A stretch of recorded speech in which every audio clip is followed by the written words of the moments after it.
গানের সুরের আসনখানি পাতা থাকে সারা পৃথিবী জুড়ে, শুধু তাকে খুঁজে নেওয়ার অপেক্ষা, শুধু তাকে কাছে পাওয়ার পরিপূর্ণতা।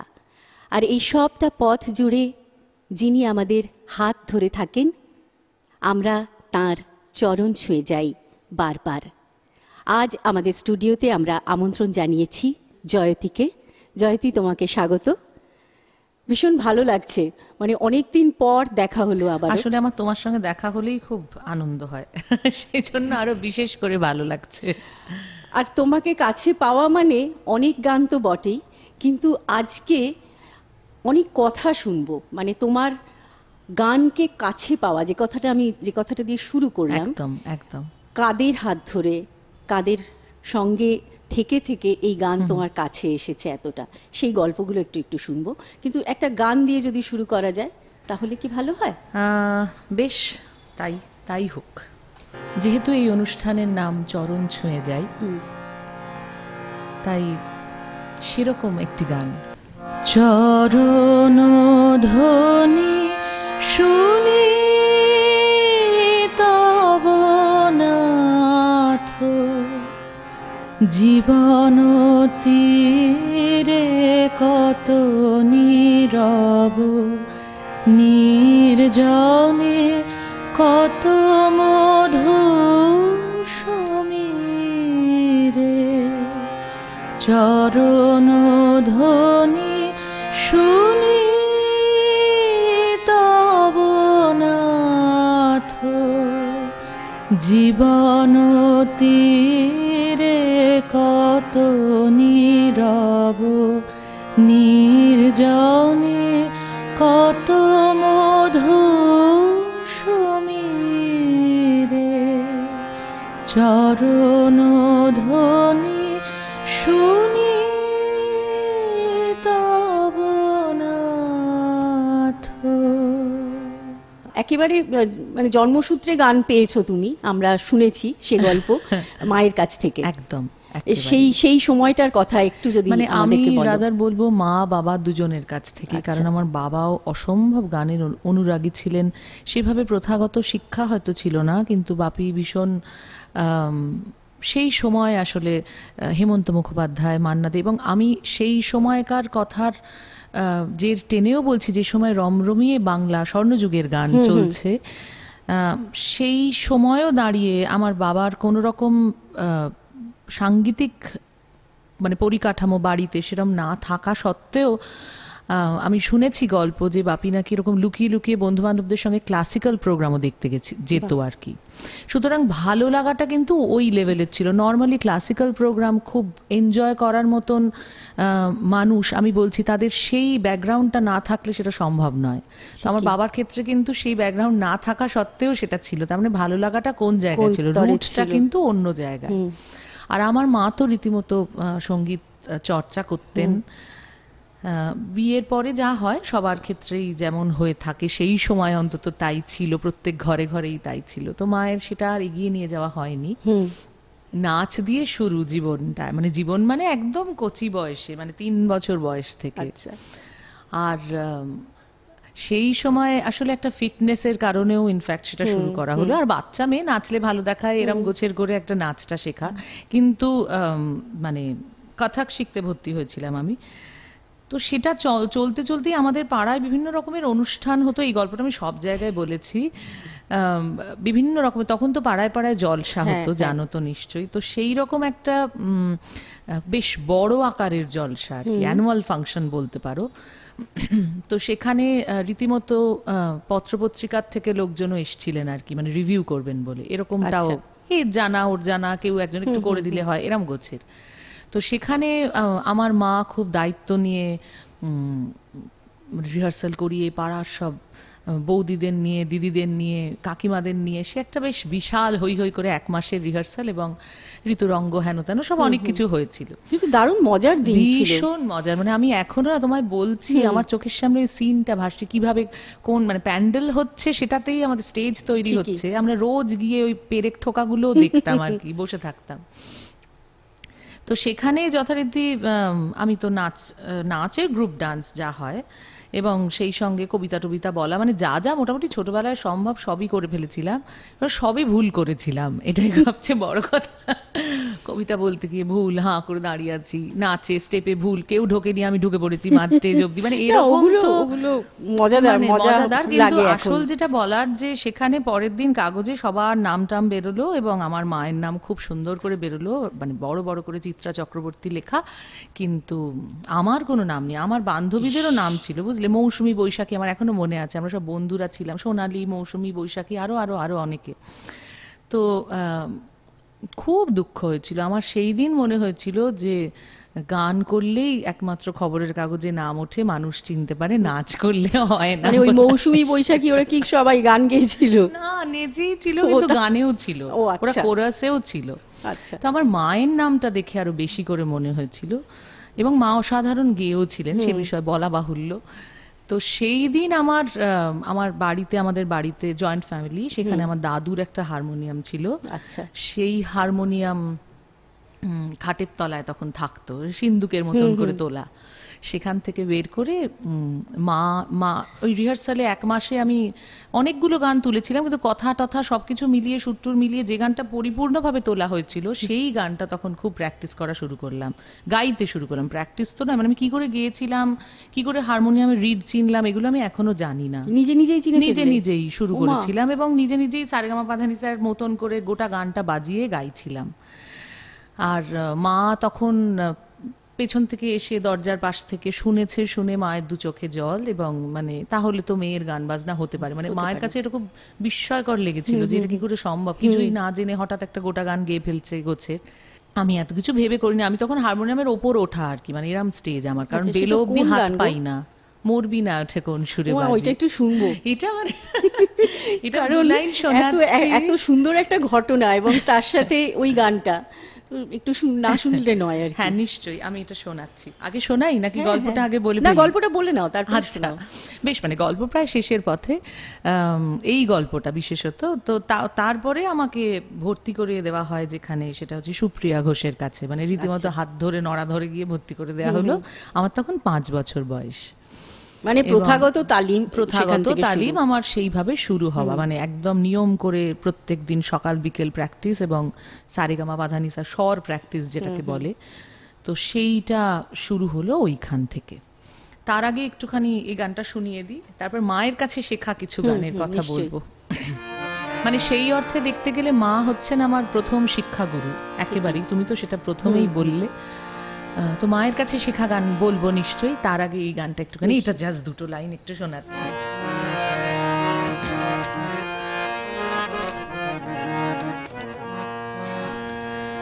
মোর বীণা ওঠে কোন সুরে বাজি, কোন নব চঞ্চল ছন্দে, মোর বীণা ওঠে কোন সুরে বাজি, মম অন্তর কম্পিত আজি, নিখিলের হৃদয় স্পন্দে, মোর বীণা ওঠে কোন সুরে বাজি, কোন নব চঞ্চল ছন্দে, মোর বীণা ওঠে কোন সুরে বাজি। কোন সুরে বেজে উঠেছিল এখন আর সেটা নিশ্চয়ই মনে নেই, কিন্তু ওইটা মনে আছে না, নিজে পুরো হারমোনিয়াম বাজিয়ে গেয়েছিল। একদম, এটা আমার এখনো মনে আছে, এবং এটা খুব সত্যি কথা। কেন আরো মনে আছে, কারণ সেই দিনটা যদি ভুলেও যাই, আমি ধরে নিচ্ছি তর্কের খাতিরে যে ভুলে গেছি আমি, না, কিন্তু মানে আমি তোমায় বলছি, আমাকে কিন্তু কোনোদিনই খুব একটা রিড বাজিয়ে দেখিয়ে দেওয়া, বা এটা এখান থেকে গান শুরু হবে, ওখান থেকে ওই হবে, এটা কোনোদিনই কাউকেই দেখাতে হয়নি। মানে আমি খুব খারাপ হারমোনিয়াম বাজাই, কিন্তু মোটামুটি গানটুকু বাজাতে পারি। কিন্তু তারপর তুমি বলছিলে তুমি মায়ের কাছে শেখা গান শোনাবে। মায়ের কাছে শেখার অজস্র গান, মানে ইনফ্যাক্ট হয় না, ছেলে মানুষ মানে ছোটবেলায় আর কি, শুয়ে শুয়ে, জাস্ট পাশে শুয়ে শুয়ে মা গল্প পড়ে শোনাচ্ছে বা গান করছে, গুনগুন নয়, মা বেশ জোরে জোরেই গান করতো, মানে একদম গাইলে কোনোদিনই খুব একটা গুনগুন করে শুনিয়েছে এমনটা নয় আর। তো সেরকম অজস্র গান ছিল। একটা নজরুলের গান মনে আছে আমার, নয়ন ভরা জল, আচ্ছা, তারপরে একটা অতুল প্রসাদের গান বধুয়া নিদ নাহি আঁখি পাতে, আহা। তাহলে ওটাই একটু শোনাই। নিশ্চয়ই। এছাড়া আরো অনেক অনেক গান ছিল, দিনের বেলায় বাঁশি তোমার বাজিয়েছিলেন, তারপরে মা ভীষণ বিভিন্ন প্রভিন্সের গান গাইতে পারতেন, আচ্ছা, মানে সেটা মায়ের একটা ভীষণ সুন্দর দারুণ চর্চা তো। ছিল। সেগুলো আমার শেখা হয়ে ওঠেনি, কিন্তু সেই সাঁওতালদের কিছু গান টান ছিল, সে দুর্দান্ত আর কি, সেগুলো আমি ভীষণ মন দিয়ে শুনতাম। ইনফ্যাক্ট নির্মলা মিশ্রর ওতোতা পাখিরেও আমার মায়ের কাছে শোনা। এটা বোধহয় সব, আমি জানি না তুমিও ছোটবেলায় সেভাবে শুনেছো কিনা, ছেলে মানুষ বয়সে এই গানটা শুনলে একটা অসম্ভব মাকে জড়িয়ে ধরে হ্যাঁ, কাঁদতে হ্যাঁ, ইচ্ছে করে। ঠিকই। আর সেই স্টেজটা, মানে আমার ছেলের ক্ষেত্রেও তাই হয়েছে, মানে জানি না কেন একটা অদ্ভুত স্যাডিস্টিক প্লেজার হয় বোধহয় মায়েদের ঠিকই, এটা করলে, মানে আমাকে কত মনে করছে এরকম একটা। তো সেটা আমি তখন হয়তো রিয়েলাইজ করিনি, এখন আমার নিজের সন্তানের ক্ষেত্রে বুঝতে পারি। আমার ছেলেকেও ছোটবেলা থেকে এই গানটা এই গানটা মানে ঘুম পাড়ানোর সময় ইনফ্যাক্ট শোনানোটা একদম অভ্যেসের মতন ছিল। এনিওয়ে, আমি অতুল প্রসাদের এই গানটা একটু শোনাই। ডাকিছে দাদুরে মিলনতে আসে, ঝিল্লি ডাকিছে উল্লাসে, ডাকিছে দাদুরে মিলনতে আসে, ঝিল্লি ডাকিছে উল্লাসে, পল্লীর বধূ বিরহী মধুরে মধুর মিলনে সম্ভাসে,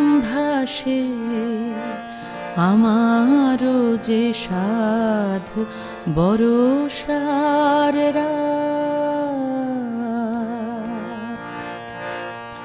আমারও যে সাধ বরষার রাত, কাটাই নাথের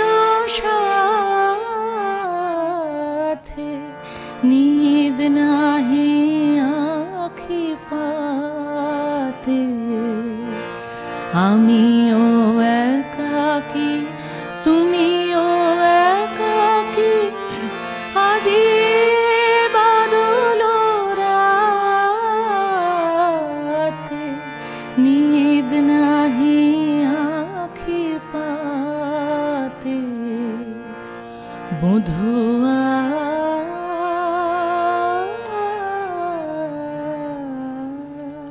আহা।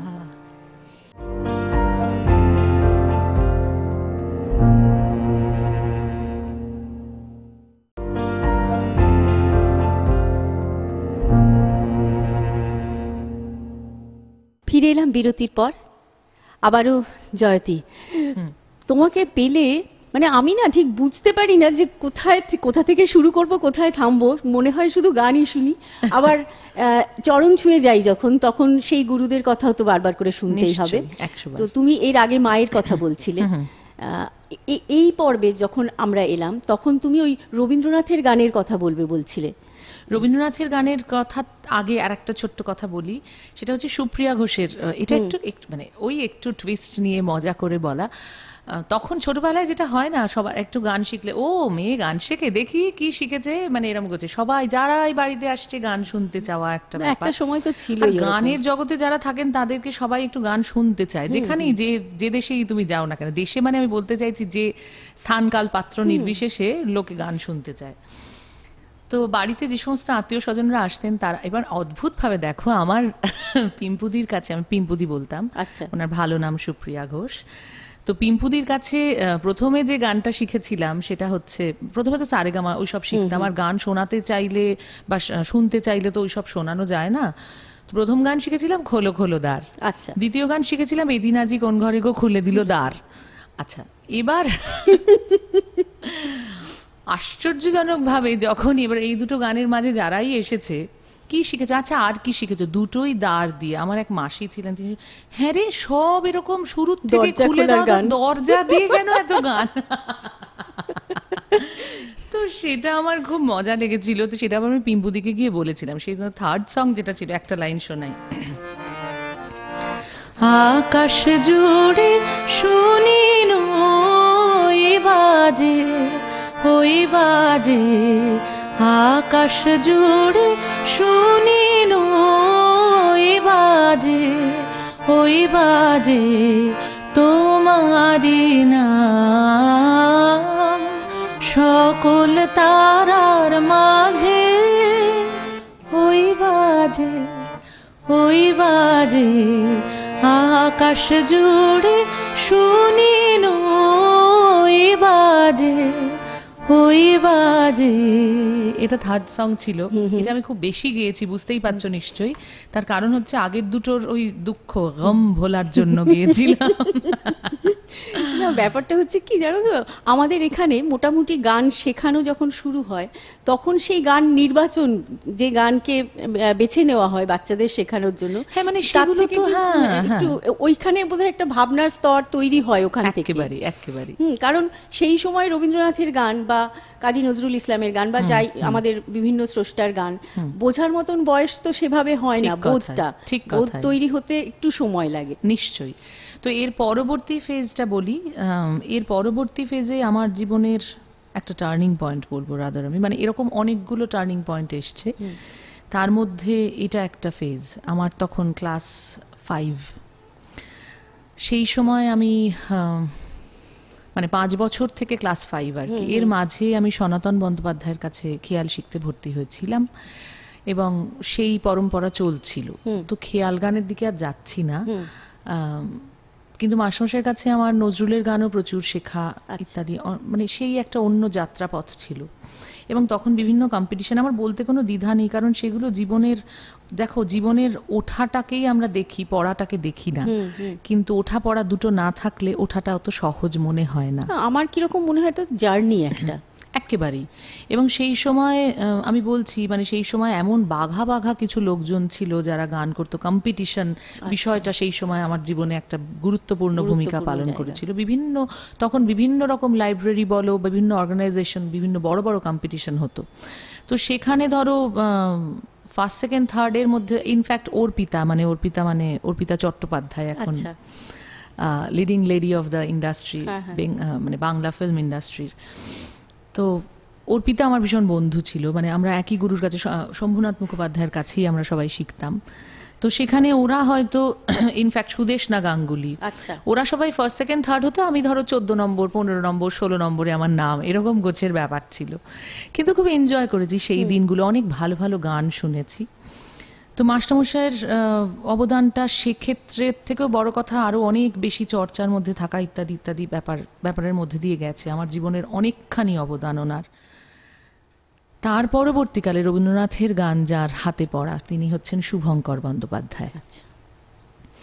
ওই যে ভালো লাগা বলতে এক্স্যাক্টলি যা বোঝায়, যে এতদিন গান করছিলাম, কোনোদিন ভাবিনি যে গান বাজনাটা আমার কাছে একটা খুব আবশ্যিক একটা বিষয়, যে আমাকে একদম করতেই হবে, এটা ছাড়া আমি পারবো না, এই ভাবনাটা কিন্তু এতদিন গ্রো করেনি। করতাম, গান করতাম, রেয়াজ করতে হবে, মা বকতো, হ্যাঁ সন্ধ্যেবেলা বসতে হবে, মানে এরম গোছের ব্যাপার ছিল।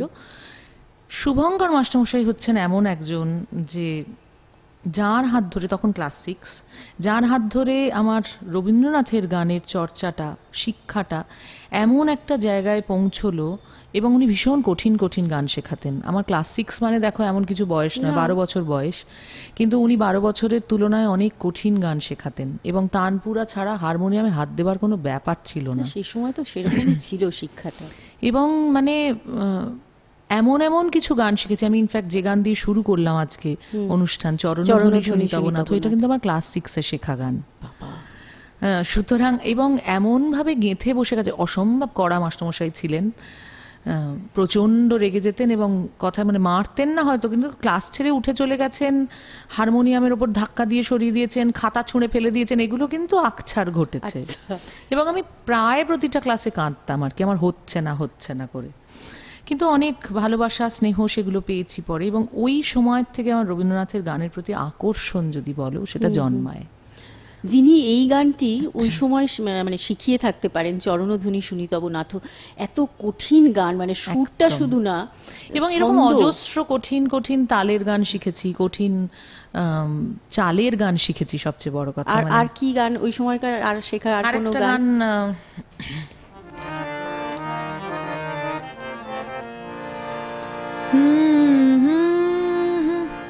এটা বোধহয় ক্লাস 7-এ শেখা। বারে বারে ফিরালে, মোরে বারে বারে ফিরালে, পূজা ফুল না ফুটিল, দুঃখ নিশানা ছুটিল না টুটিল আবরণ, মোরে বারে বারে ফিরালে, মোরে বারে বারে ফিরালে। কি অসাধারণ গান। আচ্ছা তুমি বলো, এই মাস্টারমশাইয়ের কথা যখন তুমি বলছো তখন কোথায় বিশেষত্ব ছিল যেটা তোমাকে আকর্ষণ করতো এবং যে কারণে তুমি রবীন্দ্রনাথের গানের প্রতি তোমার ভালো লাগার কথাটা খুব বললে? সত্যি কথা বলবো, সেটা হচ্ছে অথেন্টিসিটি।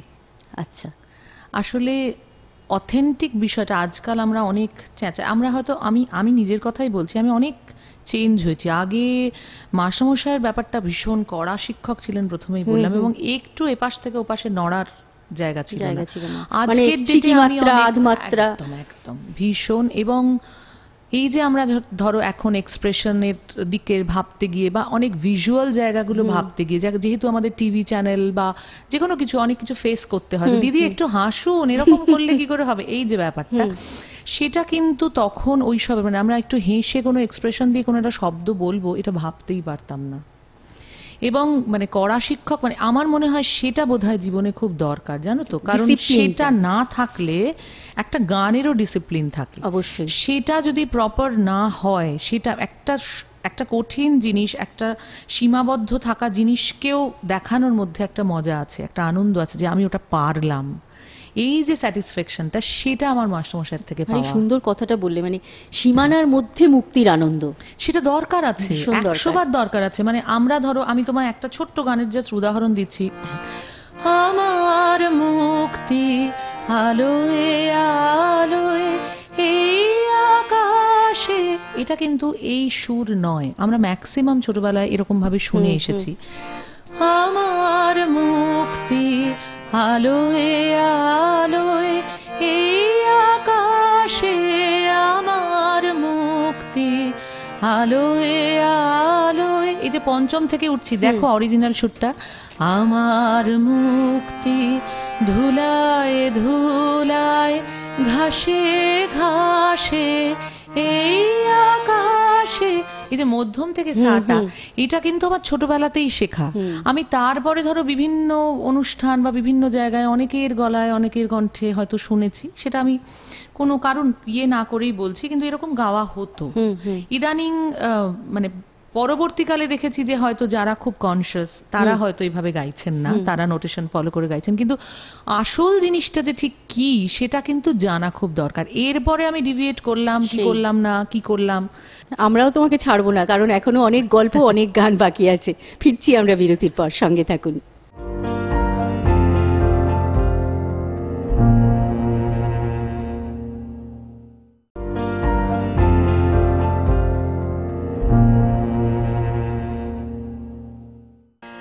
আমরা এমনি এসে ভেসে যাই আলোর মতন, হাসির মতন, কুসুম গন্ধ রাশির মতন, হাওয়ার মতন, নিশার মতন, ঢেউয়ের মতন এসে যাই। আমরা এমনি এসে ভেসে যাই, আমরা এমনি এসে ভেসে যাই আলোর মতন, হাসির মতন, কুসুম গন্ধ রাশির মতন, হাওয়ার মতন, নিশার মতন, ঢেউয়ের মতন এসে যাই। আমরা এমনি এসে ভেসে যাই, আমরা এমনি এসে ভেসে যাই। আমরা অরুণ কনক কিরণে চড়িয়া নামি, আমরা সান্ধ্য রবির কিরণে অস্তগামী, আমরা অরুণ কনক কিরণে চড়িয়া নামি, আমরা সান্ধ্য রবির কিরণে অস্তগামী, আমরা শরৎ ইন্দ্র ধনুর বরণে জ্যোৎস্নার মতো অলস চরণে, শরৎ ইন্দ্র ধনুর বরণে জ্যোৎস্নার মতো অলস চরণে, চপলার মতো চকিত চমকে চাহিয়া ক্ষণিক হেসে যাই, আমরা এমনি এসে ভেসে যাই, আমরা এমনি এসে ভেসে যাই। কি মিষ্টি একটা গান। এটা ডিএল রয়ের গান। এবং দুটো প্রসঙ্গের সঙ্গে বলি, যেহেতু গুরুর কথা হচ্ছে, তাই কোথার থেকে কোন কোন জায়গা থেকে কিভাবে শিখে নেওয়াগুলো হয়েছে সেগুলো বোধহয় জীবনে খুব ম্যাটার করেছে আমার বৃহত্তর ক্ষেত্রে।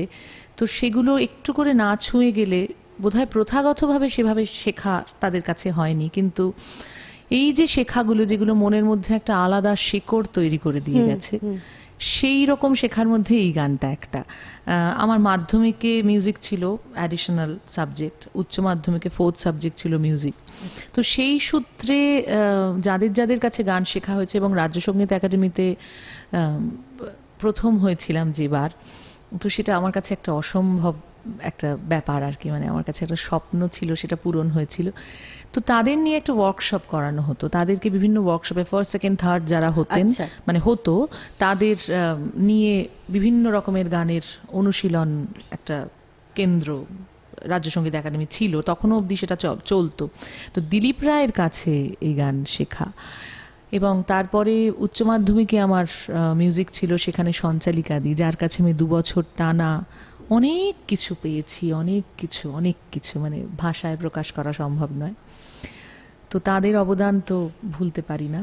আর এই সময় মানে আমার মাধ্যমিকের সময় থেকে যে মানুষটি আমার জীবনে সত্যিকারের গুরু বলতে যা বোঝায়, আমার রক্তে, আমার রন্ধ্রে, মানে আমি প্রথম দিন মাস্টারমশাইয়ের কাছে গিয়ে, সনাতন বন্দ্যোপাধ্যায়, ওনার কাছে গিয়ে প্রথম দিন ক্লাসে কিছুই করতে পারিনি, শুধু একটু গান শুনেছিলেন এবং নিজে একটু ভৈরব দিয়ে শুরু করেছিলেন।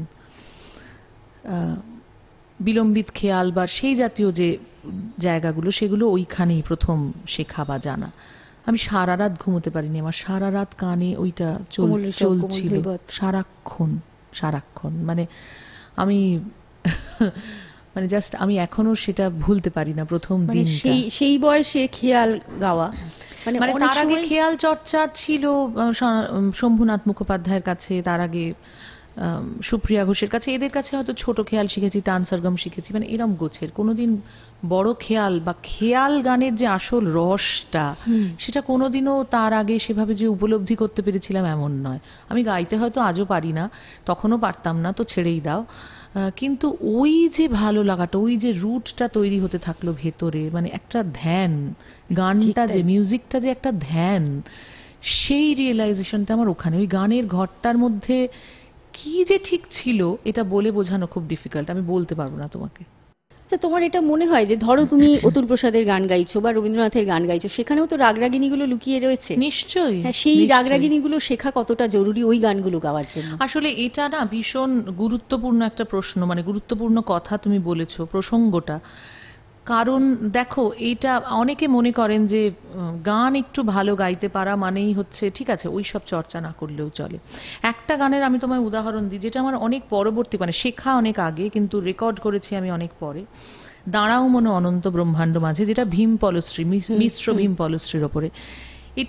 এটা যখন এটার গুরুর কথা আসবো, মানে এটা যিনি আমাকে এই রাস্তাটা দেখিয়েছিলেন, তিনি রাগরাগিনীর একজন অন্যতম, প্রত্যুষ বন্দ্যোপাধ্যায়ের কথা বলছি। এই আমি দুটো লাইন একটু শোনাই, আমি আগে শোনাই যে নোটেশনে এক্স্যাক্টলি কি আছে, এবং রাগের চলন অনুযায়ী গানটার কি ডেপিক্ট করতে চাইছে রাগ রাগিনী দেখতে গেলে গানটাকে কোন পর্যায়ে আমরা দেখবো আর কি। দাঁড়া মন অনন্ত ব্রহ্মাণ্ড মাঝে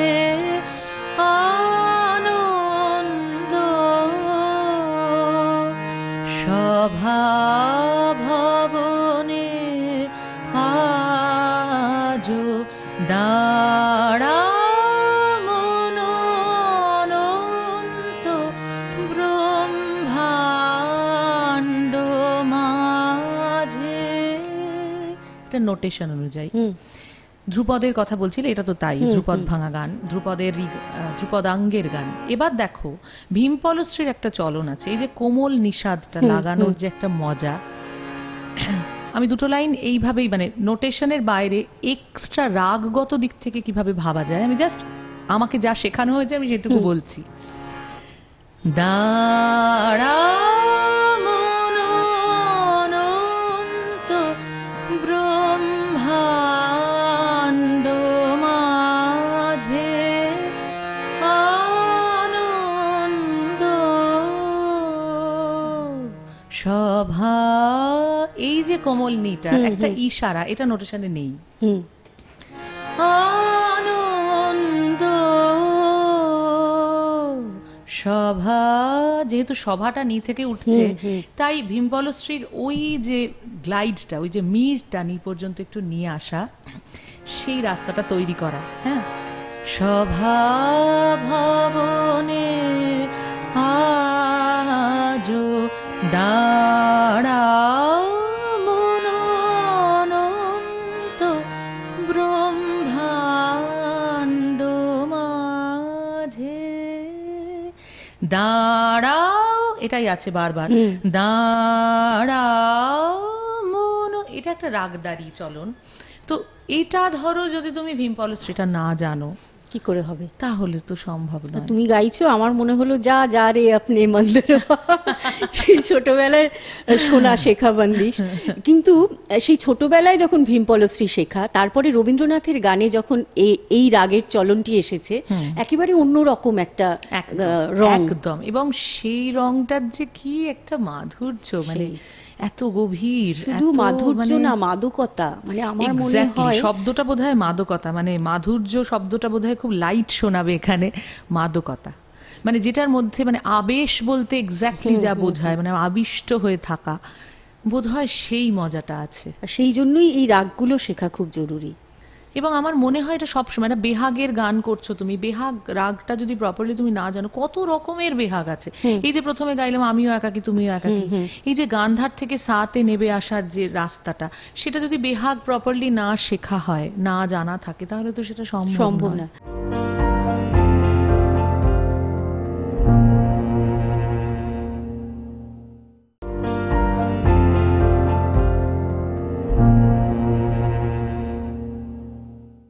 তোমার সঙ্গে দেখা না হলে,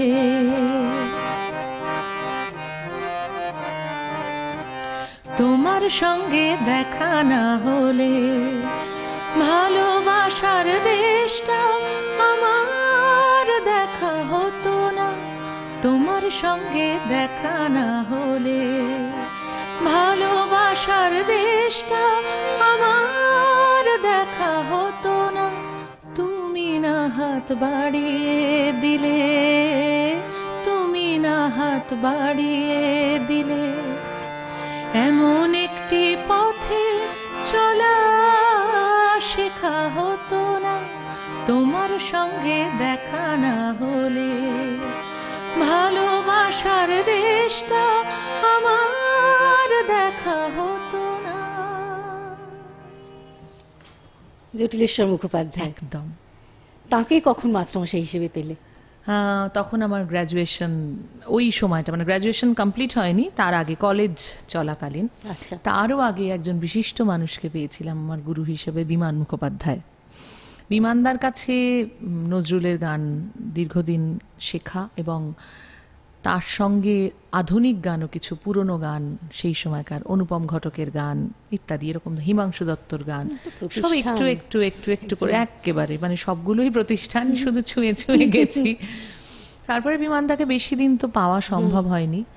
তারপরে জটিলদার কাছে বাংলা আধুনিক গান সেই অর্থে শেখা যদি বলো তাহলে তাই, এবং সেটা একটা অসাধারণ অভিজ্ঞতা, বুঝতেই পারছো। জটিলদার কাছে আসার পর মনে হলো বাবা, গান এরকমও হয়। সত্যি কথা, কথার সুর কিরকম ভাবে মানে হাত ধরাধরি বলবো না, মানে আষ্টে পৃষ্ঠে জড়িয়ে থাকে। একদম একদম। সেই শেখানোটা কিরকম, মানে কিরকম ভাবে উনি কি প্রথমে কথাগুলো পড়ান নাকি কিভাবে, মানে? না, অ্যাকচুয়ালি কথাগুলো আগে লিখিয়ে দেন। গান শেখানোর পর্বটা খুব ইন্টারেস্টিং, তোমার মনে হবে যে এরকম আমি বলবো না, কিন্তু মানে তারপরে নিজে গান, সবাইকে গান ধরেন, লাস্টে গানটা রেকর্ড করে দেন। সেটা কিন্তু খুব গতানুগতিক একটা পদ্ধতি, খুব যে তার বাইরে তা না, কিন্তু ওই যে যেটা গেয়ে দিচ্ছেন সেটা কিন্তু লাখ কথার এক কথা আর কি, মানে জাস্ট শেষ কথা বলা যেতে পারে। ওনাদের মুখ থেকেও শুনে জেনেছি গুরুর কাজ হচ্ছে রাস্তা দেখানো। এবার তুমি সেই রাস্তায় কিভাবে হোঁচট খেতে খেতে যাবে, না লাফাতে লাফাতে দৌড়তে দৌড়তে যাবে, নাকি পাশ কাটিয়ে সবকিছু সরিয়ে সরিয়ে শান্তি মনে হেঁটে যাবে, এটা তো তোমার ব্যাপার, সে তো ছাত্রের উপর ডিপেন্ড করে। কিন্তু রাস্তাটা সঠিক দেখানোটাই গুরুর কাজ। সেটা কিন্তু এনারা সবসময় সবাইকেই দেখিয়েছেন, আমার জীবনেও সেটা ঘটেছে, আমি সেটা সেভাবে নিয়েছি। এবং সেই সময়ে বহু বহু একজনের কথা না বললে বোধহয় খুব ভুল বলা হবে, সেটা হচ্ছে দেবাশিস গাঙ্গুলি, টুনাই। ও তো আমাকে হাতে ধরে শিখিয়েছে, মানে প্রত্যেকটা ডেলিভারি একদম একেবারে। অবশ্যই বলবো জয় সরকারের কথা, জয়দা, এরকম অনেক অনেক মানুষ যাদের গান আমি গেয়েছি, যারা এইভাবে প্রত্যেকটা শব্দ ধরে ধরে আমাকে শিখিয়েছেন। এই শেখাটাও তো শেখা, সাংঘাতিকভাবে শেখা, সবটা মিলেই তো শেখা, সব মিলিয়ে গান। একদম একদম। নইলে তো কথা আলাদা নিজের মতো করে চলবে, সুর আলাদা নিজের মতো করে চলবে, গান হয়ে উঠবে না। তো সেই সময়কার শেখা বা তোমার রেকর্ড করা প্রথম গান একটু শুনতে ইচ্ছে করছে। একটা গান আমার মনে আছে, দেবাশিস দা আমাকে গাইয়েছিল আর কি, সেটা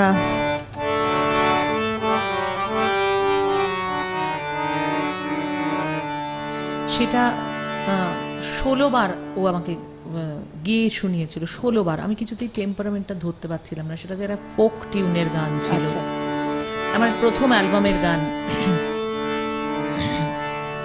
এবং আগে গেয়ে নি, তারপর এটা বলছি। ওই তোমার চোখের আয়নাতে মন বিভাগী এক নদী,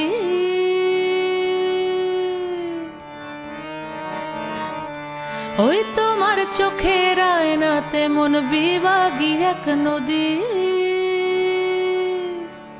কই আমার চোখের জলের খবর কেউ তো রাখে না, কই আমার চোখের জলের খবর কেউ তো রাখে না, ওই তোমার চোখের আয়নাতে মন বিভাগী এক নদী, কই আমার চোখের জলের খবর কেউ তো রাখে না। যেমন কথা সেরকম সুর। এটা সৈকতদার লেখা ছিল, আর নির্মলা দি এই গানটা শুনে বলেছিলেন, আচ্ছা শোনো, তুমি হাঁড়ি হাঁড়িয়া খেয়ে গেয়েছো গো এই গানটা। আমার মনে হয় সেটাই বোধহয় সার্থকতা।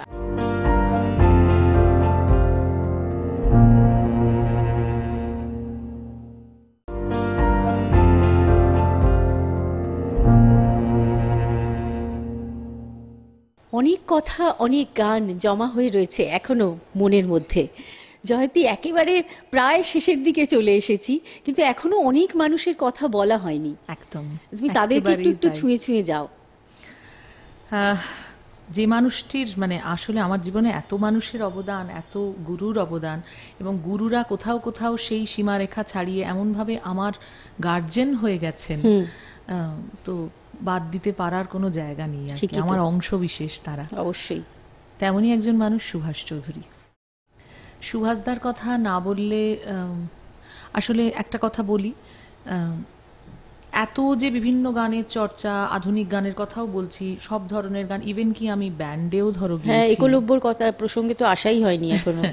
একলব্য দিয়ে আমার গানের আধুনিক গানের যাত্রাপথ শুরু বলতে পারো। মানে সেই সময় গান গাওয়া, সবটাই জানো তোমরা, আলাদা করে কিছু বলছি না, সেটা একটা অন্য ধরনের অভিজ্ঞতা। একেবারেই। পরবর্তীকালে 2004 সালে রবীন্দ্রনাথের গানের অ্যালবাম প্রথম, এটা কিন্তু আমি কোনোদিন ভাবিনি। রবীন্দ্রনাথের গান জাস্ট গাইতাম, নিজের ভালো লাগার জন্য গাইতাম, এবং মানে তোমার একলা ঘরের সঙ্গী ছিলেন একেবারেই রবীন্দ্রনাথ। তাই। এবং শিখেছি ছোট্টবেলার থেকে, কোনোদিন রেকর্ড করব, কোনোদিন অ্যালবাম করব, মানে এই লেভেলে ভাবনাটা আমার না, ছিল তুমি তো না, বলছিলে প্রফেশনালি গান করবো, এটা কখনো ভাবোনি। কোনোদিনই ছিল না। আমি জানতাম আমি বিয়ে থা করবো, সংসার করব এবং পড়াবো টড়াবো কোথাও একটা, আচ্ছা। এরকমই ভাবনা ছিল।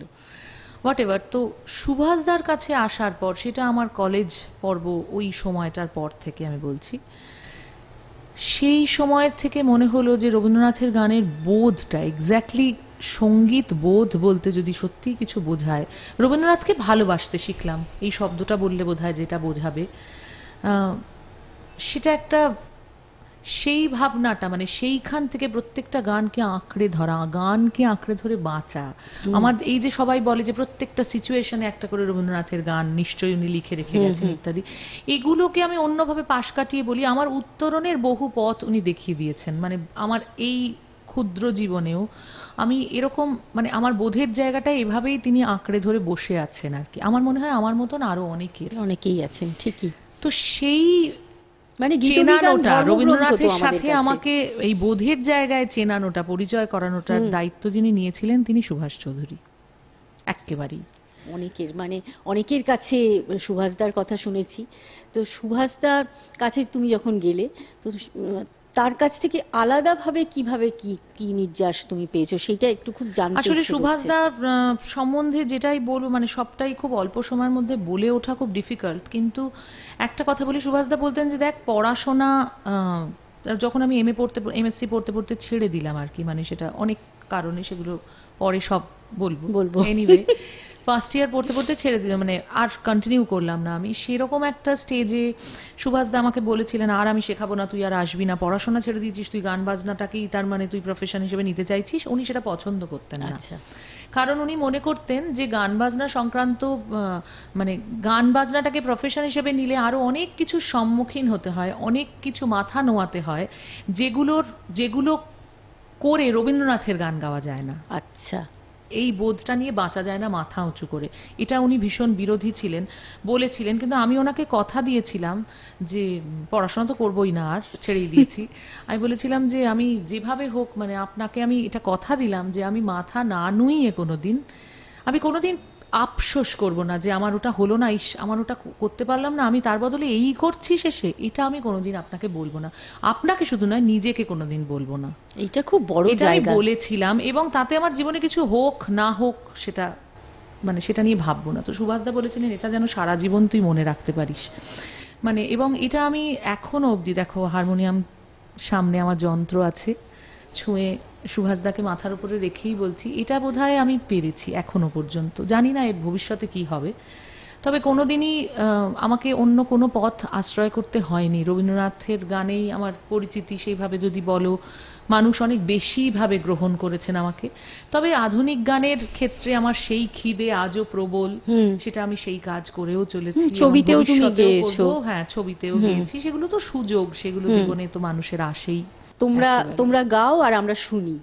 হ্যাঁ, শিল্পী আর শ্রোতার মাঝখানে বন্ধনটা তো সুরের। আসলে মানে সেটার পরেও আরো আরো আরো কার কার কথা বলবো বলো তো। বিশেষত দেখো, আমরা যাদের সঙ্গে সংসার, আমার এখন দুটো সংসার, এক হচ্ছে আমার পরিবার, আমার ছেলে স্বামী হেন তেন সব মিলিয়ে, আরেকটা হচ্ছে আমার গানের পরিবার, আমার মিউজিশিয়ানরা, যারা প্রত্যেক মুহূর্তে, আমার সাউন্ডের ছেলেরা অবধি আমাকে প্রতি মুহূর্তে ইন্সপায়ার করছে যে দিদি কিছু হবে না, ঠিক আছে, গলা খারাপ, ও কোনো ব্যাপার নয়, চল।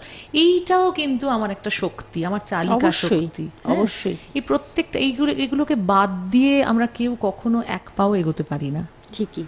এই সব মানুষগুলোই কোনো না কোনো ভাবে আমাদের শিক্ষক হয়ে ওঠেন, একদম গুরু হয়ে ওঠেন। একদম। আর সেখানেই বোধহয় একজন শিল্পী পরিপূর্ণ হয়ে ওঠেন। তার গান, তাদের মাধ্যমে যেটুকু আমি শিখেছি সেইটা সবার সামনে প্রেজেন্ট করা। একদম। একেবারে শেষ বেলায় এসে তুমি তোমার পুরো জার্নিটার একটা ছোট করে যদি রিক্যাপ আমরা বলি তাহলে কিরকম ভাবে শেষ করবে বলো? অ্যাকচুয়ালি দেখো, মানে আজকে আমি দাঁড়িয়ে আছি, আমি আজকে তোমাদের সকলের সামনে আছি, এটাই আমি। এবং এই আমিটা হওয়ার পেছনে যাদের অবদান, যাদের আশীর্বাদ, সেগুলো তো মানে বটেই, সেগুলো নিয়ে তো আলোচনা আমরা করলামই। সেগুলোকে বাদ দিয়ে আমি নই। অবশ্যই আমাকে শুধু মানুষ যেন আমি হিসাবে না দেখেন, এটা আমি বিশ্বাস করি। সেই বিশ্বাসটুকু শুধু শেয়ার করছি মাত্র। কারণ আমার আমি হয়ে ওঠার মধ্যে আমার মা থেকে শুরু করে, আমার বাবা থেকে শুরু করে, এই প্রত্যেকটা মানুষ, ইভেন কি আমার হাজব্যান্ড পর্যন্ত, অবশ্যই এদের প্রত্যেকের অবদান এবং আমার প্রত্যেক গুরুর কিছু না কিছু অবদান আছে। এছাড়াও কিছু মানুষের, কিছু আমার বন্ধু বান্ধব, বন্ধুস্থানীয় অনেকের, ইভেন কি আমার মিউজিশিয়ানরা পর্যন্ত, প্রত্যেকের এই যে অবদান, এটা নিয়েই আমার পথ চলা, এগিয়ে চলা। আমার মনে হয় যে আমার চলাটা এভাবেই চলতে থাকুক, এটা ঈশ্বরের কাছে প্রার্থনা করি প্রতি আমরা মুহূর্তে। সবাই তোমার সাথে এই প্রার্থনাটাই করি যে তুমি এভাবেই তোমার পথ পুরোটাই সুরেলা থাক। আজকের আসর আমরা একেবারে সুরে সুরে যদি শেষ করি। এসো প্রাণ ভরণ দৈন্য হরণ হে, এসো প্রাণ ভরণ দৈন্য হরণ হে, বিশ্বভুব পরম শরণ হে, এসো প্রাণ ভরণ দৈন্য হরণ হে।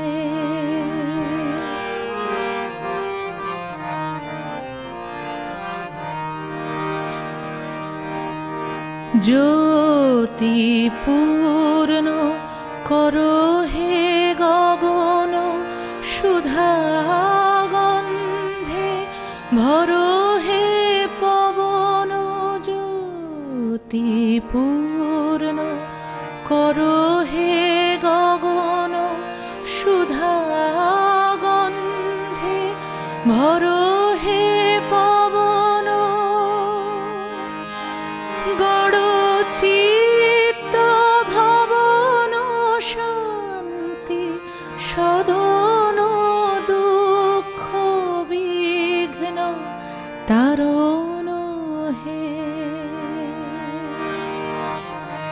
এসো প্রাণ ভরণ দৈন্য হরণ হে, এসো প্রাণ ভরণ দৈন্য হরণ।